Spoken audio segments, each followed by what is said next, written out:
don't really know if I only feel like filming when it's raining because it's raining, or it just tends to rain when I'm trying to film, but here we are. Second video in a row filmed during a torrential downpour. I didn't think the background noise was too bad in the last video though, so hopefully this is also okay and doesn't bug anyone. I'm here because in June, I will be joining the Olympic Games readathon hosted by Ishi from Ishi Time. I'll leave a link to the video where she explains the readathon a lot better in the description. It's a Percy Jackson themed readathon, but you don't have to have read the Percy Jackson books. I myself have read all the Percy Jackson books and 3 of the Heroes of Olympus books. I think I have 2 more to go.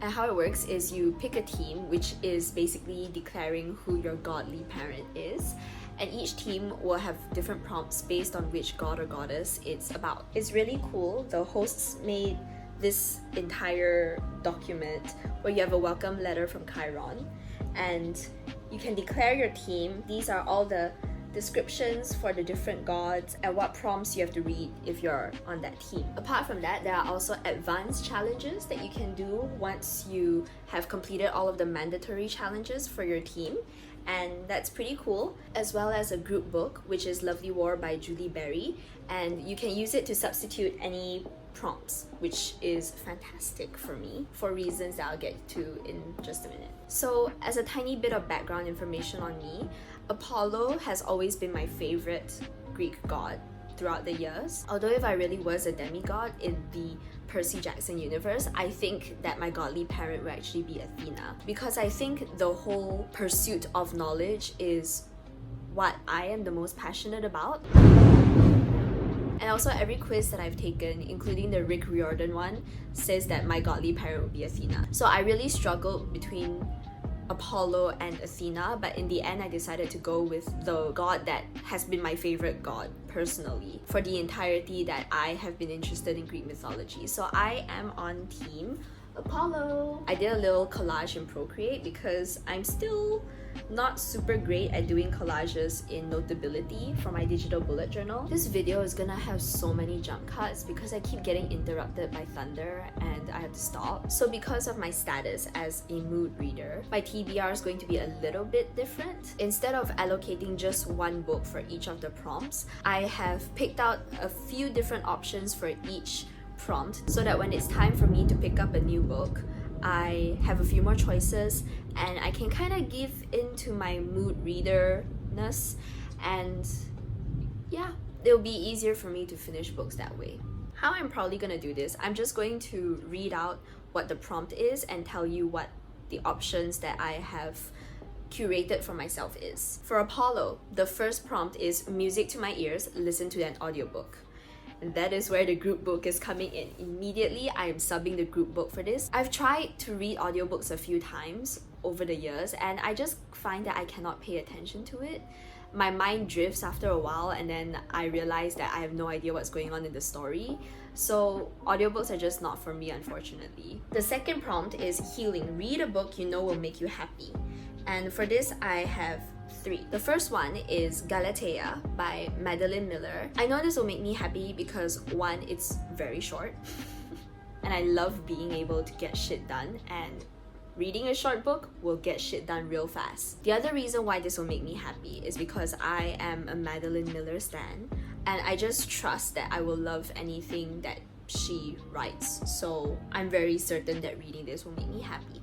The second option is Wonder Woman Warbringer by Leigh Bardugo, and I don't know if you can tell, but kind of love Wonder Woman.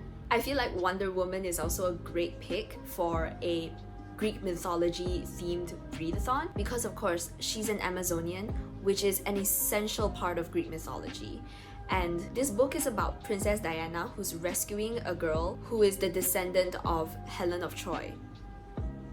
What's not to love? This would be my first Leigh Bardugo book, and I can't speak on whether I'll like her writing or not, but I've heard a lot of good things and I have faith that it would make me happy if I do pick this in the end. The third option for this prompt is The Perfect First by Maya Hughes, which is a contemporary romance. The little blurb that I wrote for this is, football player agrees to help math genius fulfill her list of firsts on one condition: no sex.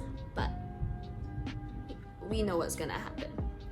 So I just wanted to throw a romance in there because I love romances and I find them very easy to read. I get through them so fast. So thought I'd toss one of those in there. The third prompt is, as the god of prophecy, Apollo can often predict the future. Read a book you predict will be a 5-star read.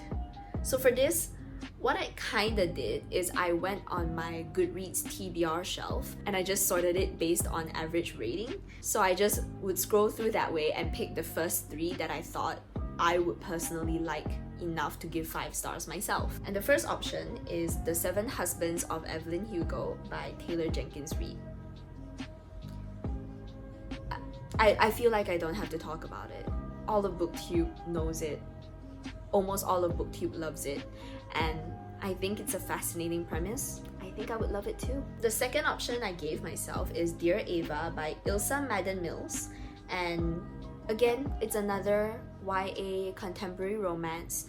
It's about an anonymous love letter, which is a trope I've always liked, and it was quite highly rated on Goodreads too, so that's a good sign. Then the third option for this is One of Us is Lying by Karen M. McManus. This one is kind of different from all of the options I've given myself so far because it's actually a YA murder mystery. It's a bunch of kids in detention, like the Breakfast Club, except one of the kids ends up dead.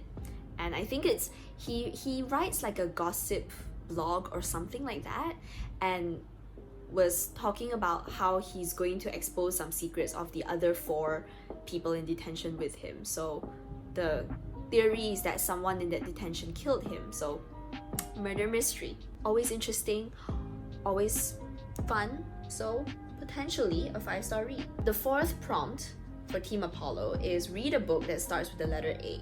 And for this, my options are All the Bright Places by Jennifer Niven, which is a YA contemporary romance that also deals with mental health. I wrote here that a lot of people said it had John Green vibes, so that would be an interesting change of pace depending on what other books I choose to read. Another option is All the Light We Cannot See by Anthony Doerr, which is an adult book. It's a historical fiction and takes place in World War II. I saw a lot of reviews basically saying that it was a fantastic book and the prose was beautiful. So I'm quite interested in reading it, although I don't know if I would be in the mood to read this. So I put it in there as a hopeful, but might not pick it. And another option I gave myself, just to give myself 3 options because I actually don't have that many books that start with the letter A, is Arch Enemies by Marissa Meyer. Last year I read Renegades and I really enjoyed the concept. It's about superheroes, kids with superpowers. I really enjoyed it, so I decided to pick up the sequel as well, and I just haven't read it yet. And this would be a good option. The fifth prompt is The Twin Archers. Apollo and Artemis look out for each other. Complete a prompt that honors Artemis. So that's why I also have Artemis's page in my collage. So I try to find options that fit one of these 3 prompts. Read a book that takes place in the wilderness, read a book featuring a rescue mission, or read a book featuring an animal. I think actually I only managed to find options for the last 2. My options for this is 1, Wonder Woman Warbringer again, because it involves Princess Diana rescuing this girl who is the descendant of Helen of Troy. The second option, I finally have a physical book to show. It's The Knife of Never Letting Go by Patrick Ness. I picked this because the boy has a dog. Thus, it features an animal. There is a town where it's all men except one boy, and the boy can hear the thoughts of all the men, and the men can also hear the thoughts of the boy. And I think something happens so that he has to escape the town, and he meets a girl who is eerily silent. This is actually a book I've had since I was about, I think I was 18. when I bought this book. 7 years later, I haven't read it yet. It's about damn time, I think. Another option I gave myself for this prompt is The Night Tiger by Yang Si-chu. I picked it because it's related to the Chinese superstition about men who turn into tigers, and I was like, tigers, animal, there we go. Anyway, so all those are the potential books that I may read to fulfill all the mandatory prompts. I have also decided to give myself options for all of the advanced challenges because I love setting goals that I cannot attain, but I thought it would be fun and I like being prepared. The first of the advanced challenges that Team Apollo can undertake is archery, which is a book shorter than 200 pages. Love that prompt. Unfortunately, don't have that many books that can fit. My first option is Galatea by Madeline Miller. That's assuming I don't read it for the Make Me Happy prompt. And it's only 20 pages, so that's good. The second option is William Shakespeare's Much Ado About Mean Girls. This was actually a gift from my brother. I've skimmed through this and it's effectively just the story of Mean Girls written as a Shakespearean play. I like how in the cover the plastics are the three witches from Macbeth. That's pretty sick. This has 176 pages. Another option for archery is Every Heart a Doorway by Shauna McGuire. It's 173 pages, so it fits the prompt. And it's a YA fantasy about children who have returned from fantasy lands, so like Narnia or Wonderland. This is one of the first books that I heard a lot of hype about when I got back into watching booktube videos again a couple years back. I think it's fascinating. I think it's a really interesting concept. I just never ended up reading it yet.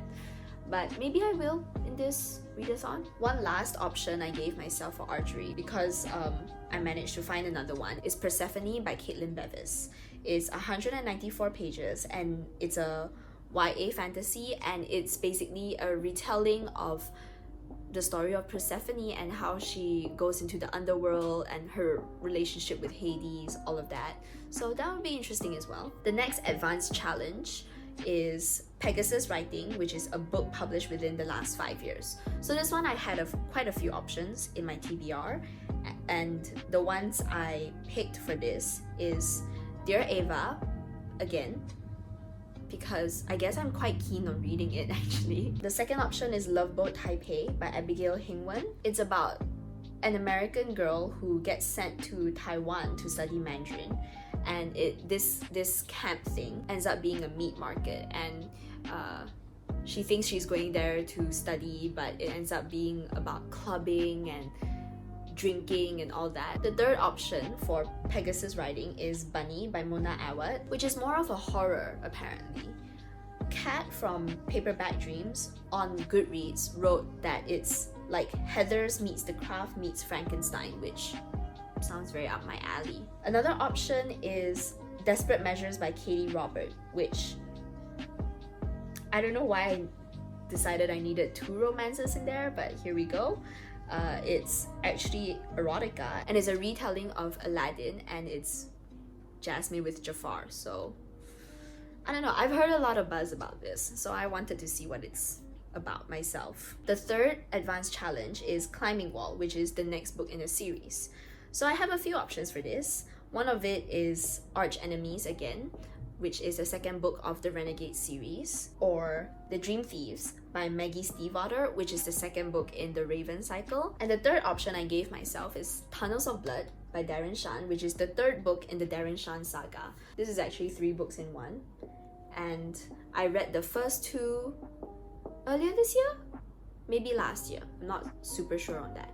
But yeah, I haven't started the third book yet. And for the last advanced challenge, it's Capture the Flag, one of your most anticipated reads. I decided to just use the same options as 5-star read, so The 7 Husbands of Evelyn Hugo, Dear Ava, or One of Us is Lying. So whatever I pick for 5-star read, I may use another option for Capture the Flag. So yes, that is my TBR. I probably am kind of crazy for setting my mind to do 9 books, but at the very least, I want to finish the mandatory challenges, which is 5 books, which I think is doable. Alright, thanks for watching. Bye!